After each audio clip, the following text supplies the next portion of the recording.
Bienvenido a tu podcast Urantia en audio. ¿Tienes alguna sugerencia o pregunta? ¿Quieres algún escrito que aún no está en el podcast? Para esto y más, visita nuestra página de Facebook Urantia en audio o visita nuestra página web urantian.audio.net.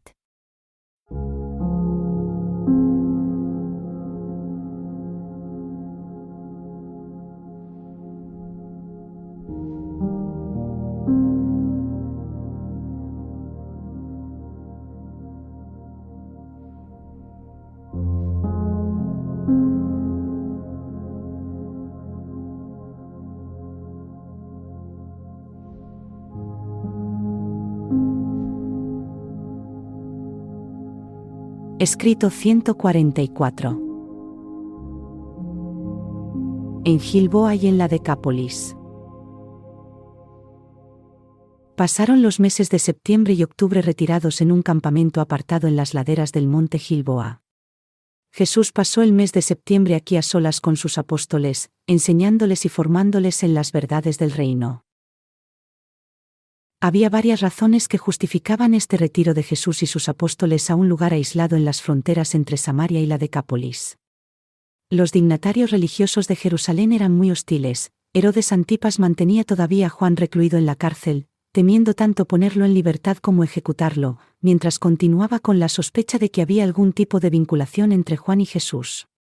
Era, pues, en estas condiciones, desaconsejable actuar abiertamente en Judea o en Galilea. Había una tercera razón. El lento aumento de la tensión entre los líderes de los discípulos de Juan y los apóstoles de Jesús, que se había ido agravando conforme el número de creyentes crecía. Jesús era consciente de que el periodo preliminar de enseñanza y predicación llegaba a su fin, que el siguiente paso suponía el inicio de la labor última y plena de su vida en la tierra, y no quería que esto pudiese de ninguna manera resultar difícil o humillante para Juan el Bautista. Por ello, Jesús había tomado la decisión de alejarse durante algún tiempo para que los apóstoles pudieran repasar lo aprendido y realizar después un trabajo discreto en las ciudades de la Decápolis, hasta que a Juan se le llevara a la muerte o quedara libre y se uniese a ellos para trabajar en común.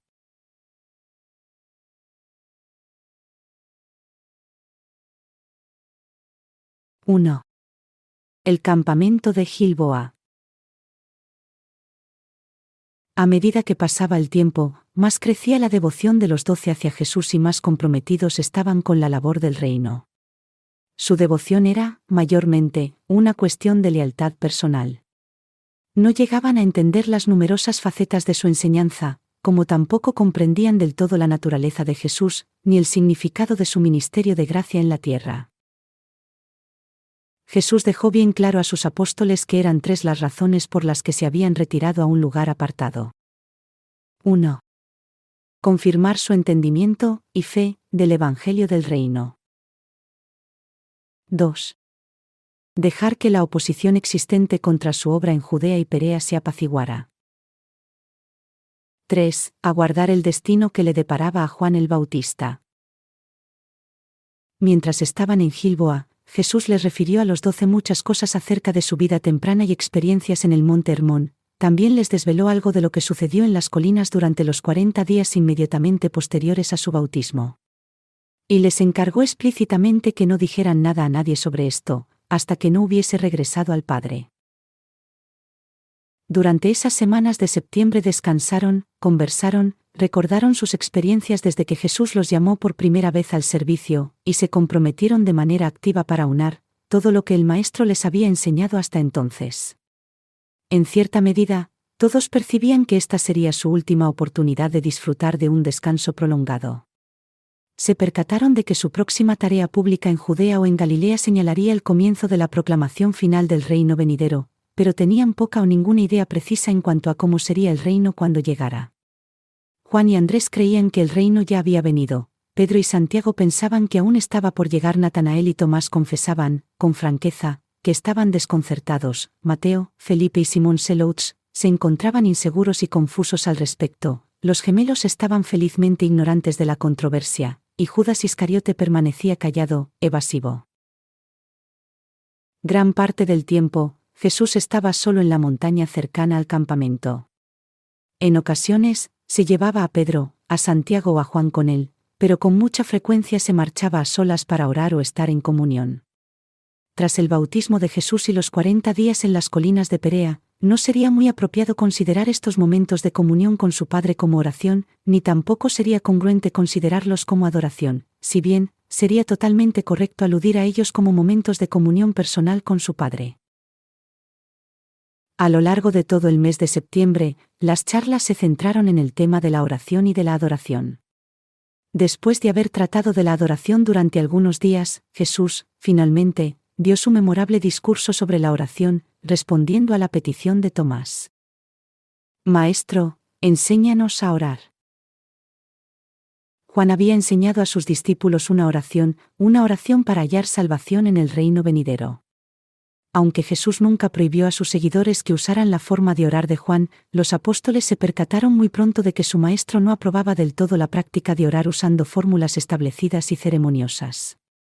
No obstante, los creyentes estaban constantemente solicitando que se les enseñara a orar y los 12 sentían un enorme deseo de saber qué tipo de peticiones serían de la aprobación de Jesús.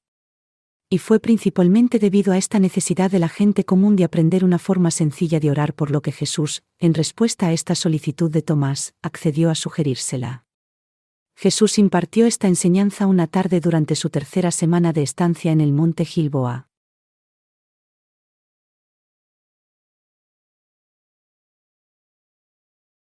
(2) Charla sobre la oración. Es cierto que Juan nos enseñó un sencillo modo de orar. Oh Padre, límpianos del pecado, muéstranos tu gloria, revélanos tu amor y permite que tu Espíritu santifique nuestro corazón por siempre jamás. Amén.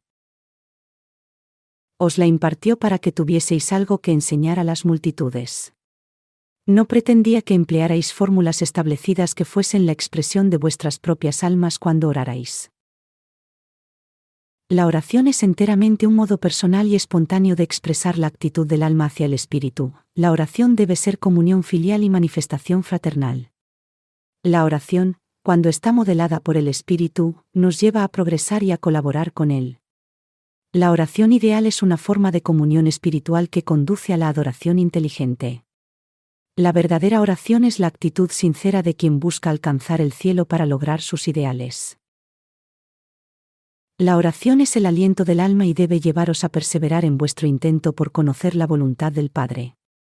Si alguno de vosotros tiene un vecino y va a verle a la medianoche para decirle: Amigo, préstame 3 panes, porque un amigo mío ha venido a mí de viaje y no tengo nada que ofrecerle, y tu vecino responde: No me molestes, mi puerta ya está cerrada y mis hijos están conmigo en la cama.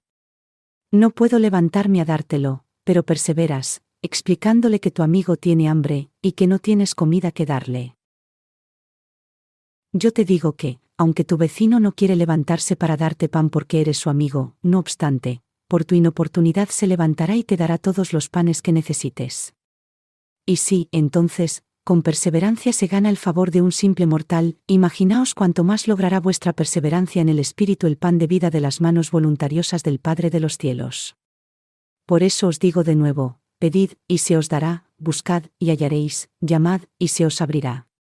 Porque todo aquel que pide, recibe, y el que busca, halla, y al que llama a la puerta de la salvación, se le abrirá. ¿Qué padre hay de vosotros, que si su hijo le pide con insensatez, dudaría en darle conforme a su sabiduría paterna más que según la petición equivocada de su hijo? Si el niño necesita pan, ¿acaso le dará una piedra solo porque imprudentemente la pidió? O si necesita un pescado, ¿acaso le dará una culebra de agua, solo porque pueda haber aparecido en la red con el pescado y el niño neciamente pide la serpiente? Pues si vosotros, siendo mortales y finitos, sabéis cómo responder a las peticiones y dar buenas y convenientes dádivas a vuestros hijos, ¿cuánto más vuestro Padre Celestial dará el Espíritu y numerosas otras bendiciones a los que se las pidan? Los hombres deben siempre orar sin desalentarse. Os contaré la historia de un juez que vivía en una ciudad inicua. Este juez ni temía a Dios ni respetaba a los hombres. Había también en aquella ciudad una viuda necesitada, la cual venía a menudo a este injusto juez y le decía: Defiéndeme de mi adversario. Por algún tiempo, él no quiso darle oído, pero, Después de esto, dijo dentro de sí: aunque no temo a Dios ni tengo consideración por los hombres, sin embargo, porque esta viuda me es molesta, le haré justicia, no sea que viniendo de continuo me agote la paciencia. Os narro estas historias para animaros a perseverar en la oración, no para insinuar que vuestras peticiones puedan hacer cambiar al Padre de lo alto, que es justo y recto. Vuestra perseverancia, sin embargo, no es para ganar el favor de Dios, sino para modificar vuestra actitud aquí en la tierra y agrandar la capacidad de vuestra alma para recibir el Espíritu. Pero cuando oráis, lo hacéis con muy poca fe. La auténtica fe es capaz de mover las montañas de dificultades materiales que puedan hallarse en el camino de la expansión del alma y del progreso espiritual.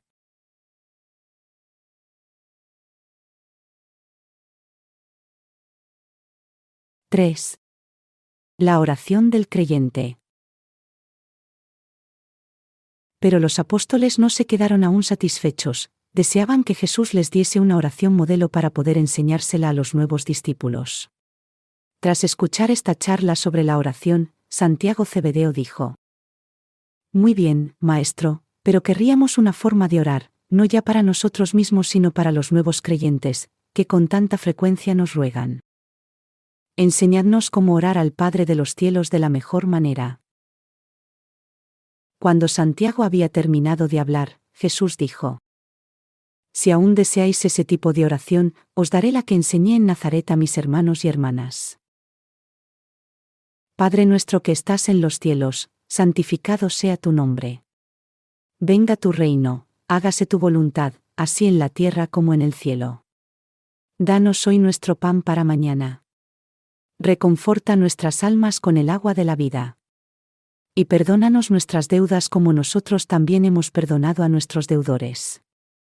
Sálvanos de la tentación, líbranos del mal, y haznos cada vez más perfectos como tú lo eres. No es de extrañar que los apóstoles solicitaran a Jesús que les enseñase una oración modelo, para presentársela a los creyentes. Juan el Bautista había enseñado algunas oraciones a sus seguidores, todos los grandes maestros les habían dado forma para sus pupilos. Los maestros religiosos de los judíos tenían unas 25 o 30 oraciones establecidas, que recitaban en las sinagogas e incluso en las esquinas de las calles. Jesús era particularmente reacio a orar en público. Hasta aquel momento, los 12 le habían oído orar solo algunas pocas veces. Veían que pasaba noches enteras orando, o en adoración, y sentían mucha curiosidad por saber el modo o la forma de sus peticiones. Les era muy difícil dar respuesta a las multitudes cuando les pedían que les enseñaran a orar como Juan había hecho con sus discípulos. Jesús instruyó a los 12 que debían orar siempre en secreto, que cuando lo hiciesen debían buscar la solitaria paz de la naturaleza de los alrededores o ir a su habitación y cerrar las puertas. Tras la muerte de Jesús y su ascensión al Padre, para muchos creyentes se convirtió en costumbre añadir al final de esta oración, llamada la oración del Señor, lo siguiente: en el nombre del Señor Jesucristo.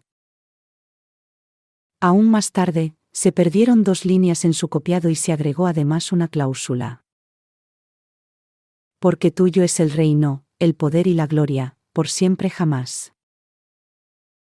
Jesús dio esta oración a los apóstoles para que se dijera de forma colectiva, tal como se hacía en su casa de Nazaret.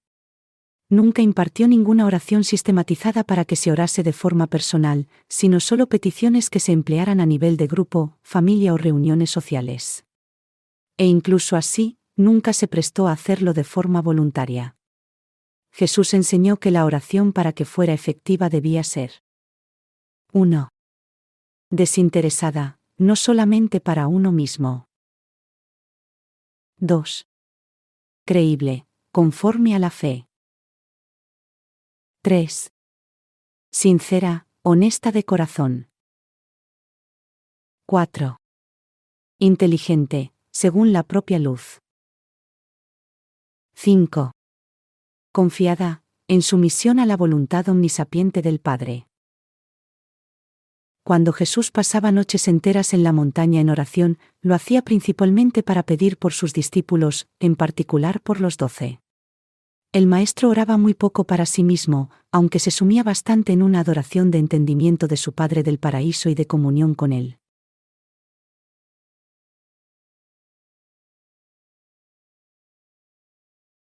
4. Más sobre la oración. Durante los días que siguieron a su charla sobre la oración, los apóstoles continuaron preguntando al Maestro sobre esta práctica de veneración tan sumamente importante. La instrucción sobre la oración y la adoración que Jesús impartió a los apóstoles en aquellos días se puede resumir y reformular, en términos modernos, de la siguiente manera. La repetición ferviente y anhelante de cualquier petición, cuando dicha oración es la expresión sincera de un hijo de Dios y se pronuncia con fe, al margen de lo desaconsejable que sea o de la imposibilidad de darle una respuesta inmediata, nunca deja de expandir la capacidad de recepción espiritual del alma. En toda oración, recordad que la filiación es un don. Ningún niño ha de hacer nada para obtener el estatus de hijo o de hija. El niño terrenal llega a existir gracias a la voluntad de sus padres. No obstante, el Hijo de Dios llega a la gracia y a la nueva vida del Espíritu mediante la voluntad del Padre Celestial. Así pues, el reino de los cielos, la filiación divina, debe recibirse como si se fuese un niño pequeño. La rectitud, o el desarrollo progresivo del carácter, se adquiere, pero la filiación se recibe por la gracia y a través de la fe. La oración llevó a Jesús a la sublime comunión de su alma con los gobernantes supremos del universo de los universos. La oración llevará a los mortales de la tierra a la comunión con el Padre, que es verdadera adoración. La capacidad de recepción espiritual del alma determina la cantidad de bendiciones celestiales que se pueda poseer personalmente y reconocer conscientemente como respuesta a la oración. La oración y la adoración, compañera suya, es un modo de distanciarse de la rutina diaria de la vida, del monótono ajetreo de la existencia material. Constituye un medio de aproximarse a la realización espiritualizada de uno mismo y al logro de la individualidad intelectual y religiosa. La oración es un antídoto contra una introspección lesiva. Al menos, la oración, como el Maestro la enseñó, tiene dicho efecto benefactor para el alma. Jesús empleó permanentemente el poder beneficioso de la oración para el bien de sus semejantes. Por lo general, el Maestro oraba en plural, no en singular. Jesús únicamente pidió por sí mismo en las grandes crisis de su vida terrenal. La oración es el aliento de la vida del espíritu en medio de la civilización material de las razas humanas. La adoración constituye la salvación para las generaciones de mortales que están en búsqueda de placeres.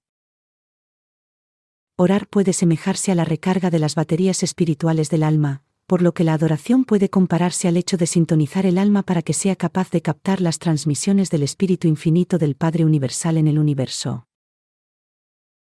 La oración es la mirada sincera y anhelante del Hijo a su Padre Espiritual, es un proceso psicológico en el que se intercambia la voluntad humana por la voluntad divina. La oración forma parte del plan divino para remodelar lo que es en lo que debería ser. Una de las razones por las que Pedro, Santiago y Juan, que tan a menudo acompañaban a Jesús en sus largas vigilias nocturnas, nunca le escucharon orar era porque su maestro no solía expresar sus oraciones con palabras. Prácticamente hacía sus oraciones en espíritu y con el corazón, silenciosamente.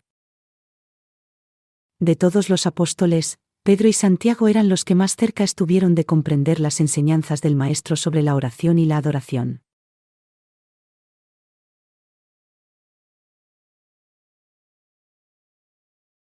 (5) Otras formas de oración. Ocasionalmente, durante el resto de su estancia en la tierra, Jesús puso en conocimiento de los apóstoles otras formas diferentes de orar, pero solo lo hizo para ilustrar diferentes cuestiones, prescribiéndoles que no enseñaran a las multitudes estas oraciones para ilustrar parábolas. Muchas de ellas tenían su origen en otros planetas habitados, pero Jesús no reveló este hecho a los 12. Entre estas oraciones, estaban las siguientes. Padre nuestro, en quien los mundos del universo consisten, enaltecido sea tu nombre y tu todo glorioso carácter. Tu presencia nos circunda, y tu gloria se manifiesta imperfecta a través de nosotros, mientras se muestra en perfección en lo alto. Danos hoy las fuerzas vivificadoras de la luz, y no dejes que nos extraviemos en las pérfidas sendas de nuestra imaginación, porque tuya es la morada gloriosa, el poder sempiterno. Y para nosotros, el don eterno del amor infinito de tu Hijo. Que así sea, en perpetua verdad. Nuestro Padre y Creador, que que estás en el centro del universo, concédenos tu naturaleza y danos tu carácter. Haznos tus hijos e hijas por la gracia y glorifica tu nombre por medio de nuestros logros eternos. Danos tu espíritu modelador y rector para que viva y habite en nosotros y podamos hacer tu voluntad en esta esfera, tal como los ángeles cumplen tus mandatos en luz. Sosténos hoy en nuestro progreso por el sendero de la verdad. Líbranos de la inercia, del mal y de cualquier transgresión pecaminosa. Sé paciente con nosotros así como nosotros mostramos amorosa benevolencia hacia nuestros semejantes. Derrama el espíritu de tu misericordia en nuestros corazones mortales. Llévanos de la mano, paso a paso, por el incierto laberinto de la vida, y cuando venga nuestro fin, recibe en tu seno nuestro fiel espíritu. Pero cúmplase tu voluntad y no nuestros deseos. Nuestro Padre Celestial, perfecto y recto, guía y dirige hoy nuestra andadura. Santifica nuestros pasos y da armonía a nuestros pensamientos. Por siempre, llévanos por los caminos del progreso eterno. Llénanos de sabiduría hasta nuestra máxima capacidad y vivifícanos con tu energía infinita. Inspíranos con la conciencia divina de la presencia y guía de las multitudes seráficas. Guíanos, para siempre, en nuestro ascenso por la senda de la luz, sosténos bien en el día del gran juicio. Haznos como tú eres en tu gloria eterna. Y en lo alto, acógenos para que te sirvamos sin fin. Padre nuestro que habitas en el misterio, revélanos tu carácter santo. Deja que tus hijos de la tierra hoy vean el camino, la luz y la verdad. Muéstranos el sendero del eterno progreso, y danos la voluntad para caminar en él. Instaura en nosotros tu reino divino y otórganos así el dominio pleno de nosotros mismos. No permitas que nos extraviemos por las sendas de la oscuridad y de la muerte, llévanos sempiternamente junto a las aguas de vida. Escucha estas nuestras oraciones por tu propia causa, complácete en hacernos cada vez más como tú eres. Y al final, por tu Hijo divino, acógenos en tus brazos eternos. Pero que no se haga nuestra voluntad sino la tuya. Glorioso Padre y Madre, unidos como un solo progenitor, haz que seamos leales a tu naturaleza divina.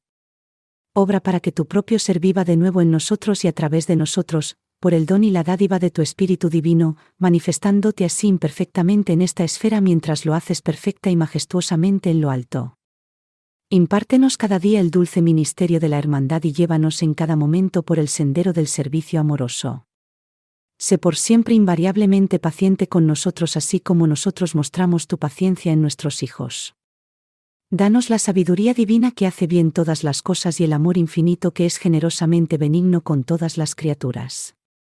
Concédenos tu paciencia y tu clemencia, para que nuestra caridad dé cabida a los débiles del mundo. Y cuando nuestra andadura acabe, haz que honre y glorifique tu nombre, que agrade a tu buen espíritu y que satisfaga a quienes asisten nuestras almas. Pero que no sea según nuestro deseo, nuestro amoroso Padre, sino conforme al tuyo para el eterno bien de tus hijos mortales.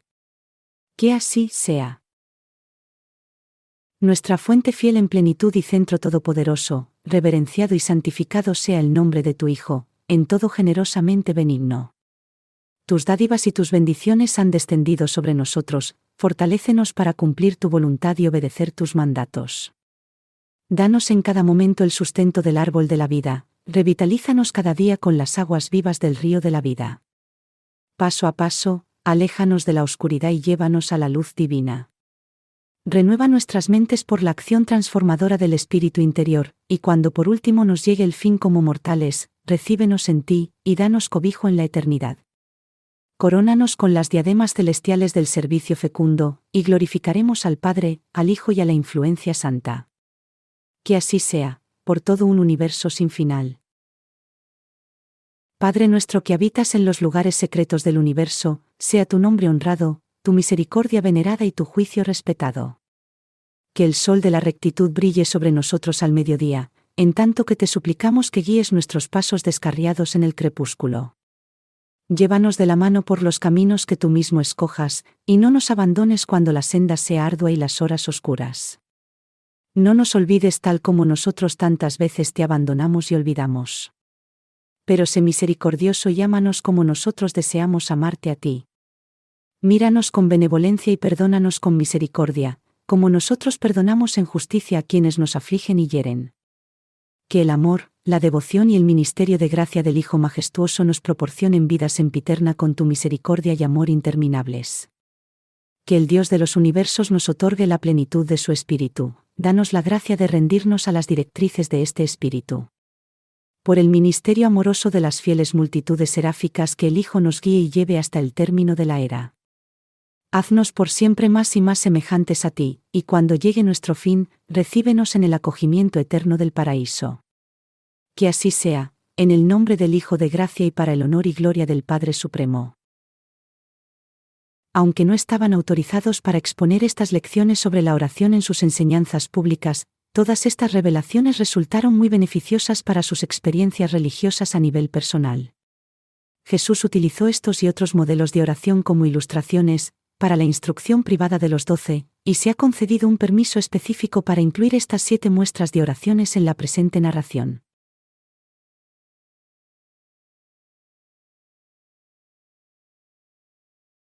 (6) Reuniones con los apóstoles de Juan. A principios de octubre, Felipe y algunos de sus compañeros estaban en una aldea cercana comprando alimentos, cuando se encontraron con algunos de los apóstoles de Juan el Bautista. A raíz de este encuentro fortuito en el mercado, y durante 3 semanas, se llevaron a cabo, en el campamento de Gilboa, reuniones entre los apóstoles de Jesús y los de Juan. Juan había nombrado recientemente, siguiendo el precedente de Jesús, a 12 apóstoles. Lo había hecho así en respuesta a la petición de Abner, jefe de sus leales seguidores. Jesús estuvo presente en el campamento de Gilboa durante la primera semana de estas reuniones conjuntas, pero se ausentó las últimas 2 semanas. A comienzos de la segunda semana de este mismo mes, Abner había reunido a todos sus compañeros en el campamento de Gilboa, y estaba listo para entrar en diálogo con los apóstoles de Jesús. Durante 3 semanas, estos 24 hombres celebraron encuentros 3 veces al día, 6 días por semana. La primera semana, Jesús se unió a ellos entre sus sesiones de la mañana, tarde y noche. Querían que el Maestro estuviese con ellos y presidiese las deliberaciones entre ambos grupos, pero él se negó rotundamente a participar en sus discusiones, aunque accedió a hablar con ellos en 3 ocasiones. Estas charlas que Jesús impartió a los 24 trataban de la compasión, la cooperación y la tolerancia. Andrés y Abner se turnaban en la presidencia de dichas reuniones conjuntas de ambos grupos apostólicos. Estos hombres tenían muchas cuestiones difíciles que debatir y numerosos problemas que resolver. Repetidas veces, remitían sus problemas a Jesús, aunque únicamente para oírle decir: «Solo me preocupan vuestros problemas personales y puramente religiosos. Represento al Padre ante cada persona de forma individual, no ante el grupo. Si tenéis dificultades personales en vuestras relaciones con Dios, venid a mí, y yo os escucharé y os aconsejaré para hallar alguna solución. Pero cuando se trate de coordinar interpretaciones humanas discrepantes sobre cuestiones religiosas y la socialización de la religión, sois vosotros los que os tenéis que encargar de solucionar vuestras dificultades, según vuestros propios criterios. Si bien, os manifiesto mi comprensión e interés, y cuando lleguéis a alguna conclusión sobre estos asuntos espiritualmente intrascendentales, siempre que lleguéis todos a un acuerdo, os prometo con antelación mi total aprobación y mi entusiasta cooperación. Y ahora, para no ser un obstáculo en vuestras deliberaciones, os dejaré por 2 semanas. No os inquietéis por mí, porque volveré a vosotros. Estaré en los asuntos de mi Padre, ya que tenemos otros mundos, además de este». Tras estas palabras, Jesús descendió por la ladera de la montaña, y no volvieron a verlo en 2 semanas completas. Y nunca supieron dónde había ido ni qué había hecho durante esos días. Transcurrió algún tiempo antes de que los 24 pudiesen calmarse y considerar seriamente sus problemas. Estaban muy desconcertados por la ausencia del Maestro. Sin embargo, en una semana, estaban de nuevo debatiéndolos a fondo, aunque sin poder acudir a Jesús para que les asistiera. La primera cuestión sobre la que llegaron todos a un acuerdo fue respecto a la adopción de la oración que Jesús les había enseñado recientemente. Se votó por unanimidad a favor de que esta fuese la única oración que ambos grupos de apóstoles enseñarían a los creyentes. A continuación, decidieron que, mientras Juan viviera, ya fuese en prisión o fuera de ella, los 2 grupos de 12 apóstoles continuarían con su labor, y que cada 3 meses mantendrían estas reuniones de los 2 grupos durante una semana en lugares que se acordarían periódicamente. Sin embargo, el problema más serio con el que se encontraron fue el relativo al bautismo, dificultades que llegaron a agravarse aún más al negarse Jesús a pronunciarse sobre aquel tema.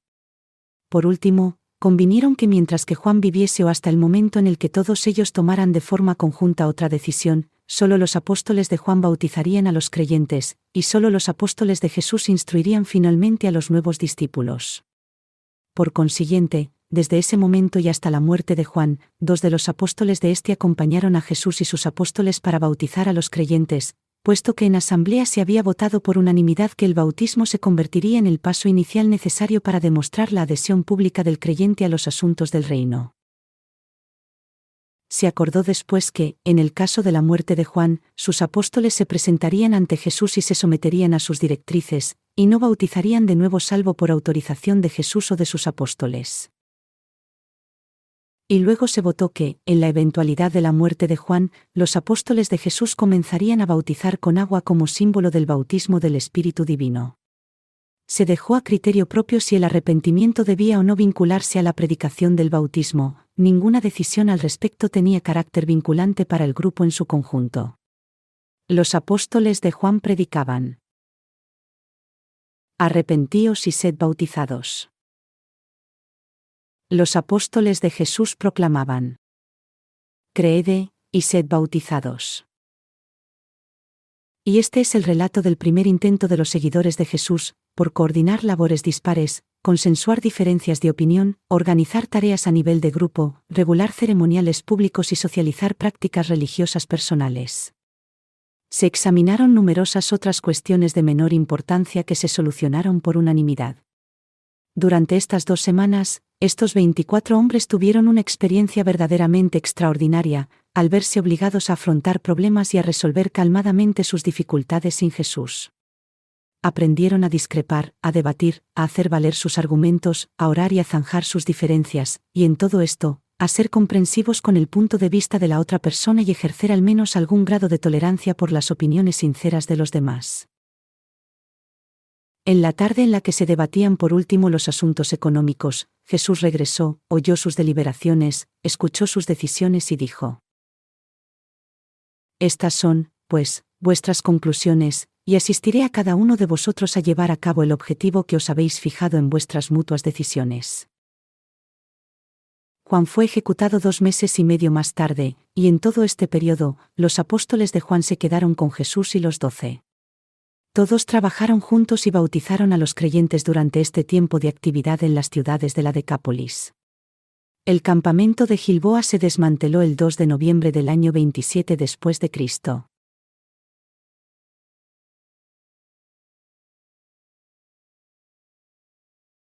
(7) En las ciudades de la Decápolis.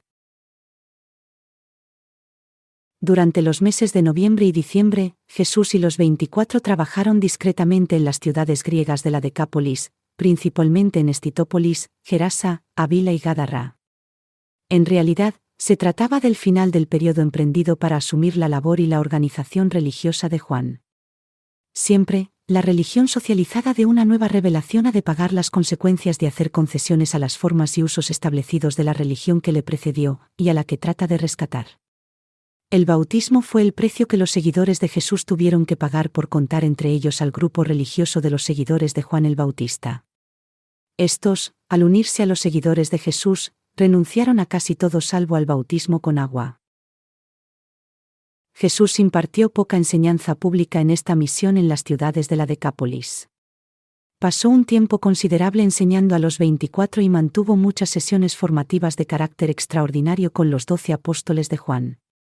Con el tiempo, llegaron a entender las razones por las que Jesús no fue a visitar a Juan en la cárcel, ni trató de lograr su liberación. Si bien, nunca pudieron comprender por qué no realizaba prodigios, por qué se negaba a manifestar signos externos de su autoridad divina. Antes de ir al campamento de Gilboa, ellos habían creído en Jesús mayormente por el testimonio de Juan, pero estaban pronto empezando a creer en él en virtud de su propio contacto con el Maestro y sus enseñanzas. Durante estos 2 meses, el grupo trabajó gran parte del tiempo en parejas, esto es, uno de los apóstoles de Jesús salía con otro de Juan. El apóstol de Juan bautizaba, el de Jesús instruía, mientras que ambos predicaban el evangelio del reino según lo entendían. Y ganaron muchas almas entre estos gentiles y judíos apóstatas. Abner, el jefe de los apóstoles de Juan, se convirtió en un fervoroso creyente de Jesús, y más tarde, se le nombró líder de un grupo de 70 maestros, a los que el maestro encomendó predicar el evangelio.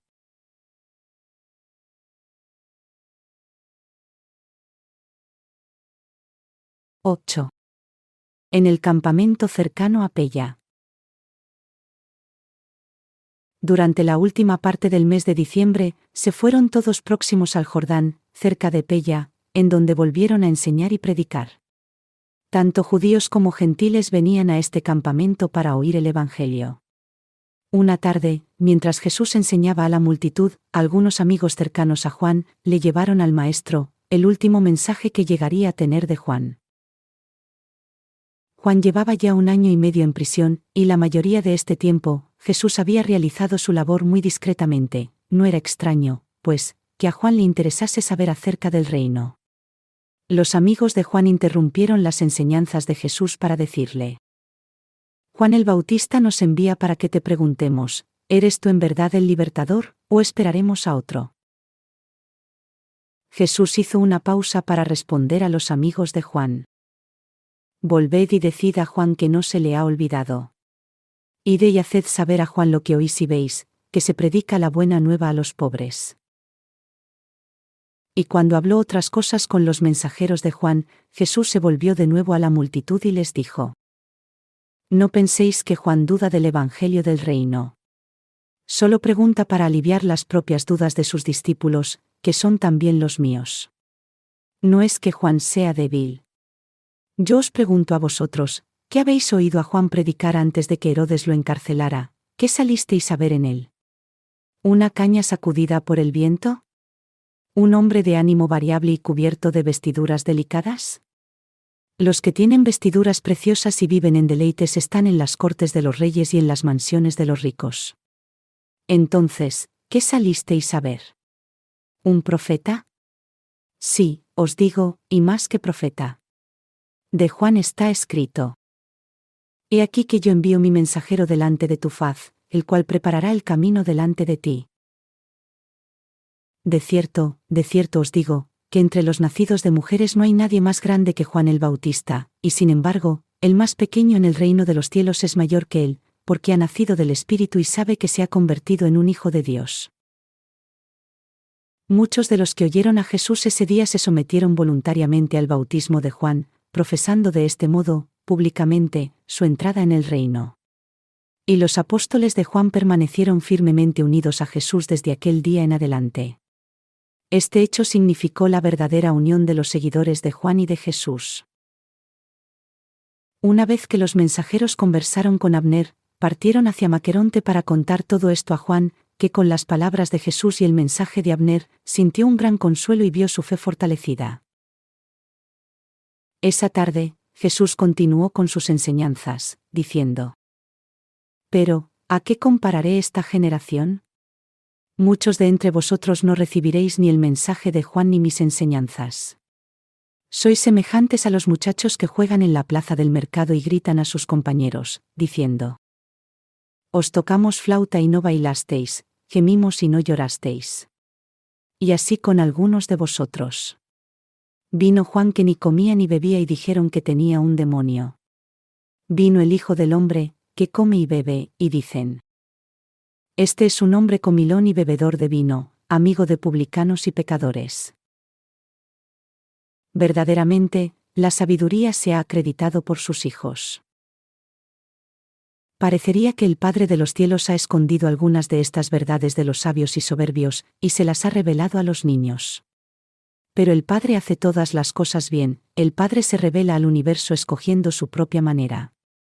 Venid, pues, a mí, todos los que estáis trabajados y cargados, y hallaréis descanso para vuestras almas. Llevad mi yugo divino sobre vosotros y experimentaréis la paz de Dios, que sobrepasa todo entendimiento. 9. La muerte de Juan el Bautista. Por orden de Herodes Antipas, Juan el Bautista fue ejecutado la noche del 10 de enero del año 28 después de Cristo.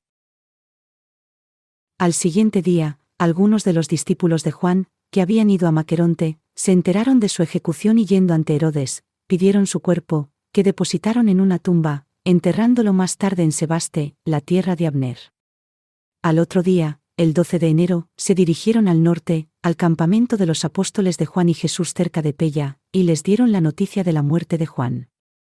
Cuando Jesús la oyó, despidió a la multitud, y llamando a los 24, les dijo: Juan ha muerto. Herodes lo ha decapitado. Esta noche, en asamblea, arreglad vuestros asuntos debidamente. No habrá más demoras. Ha llegado la hora de proclamar el reino manifiestamente y con poder. Mañana nos vamos a Galilea.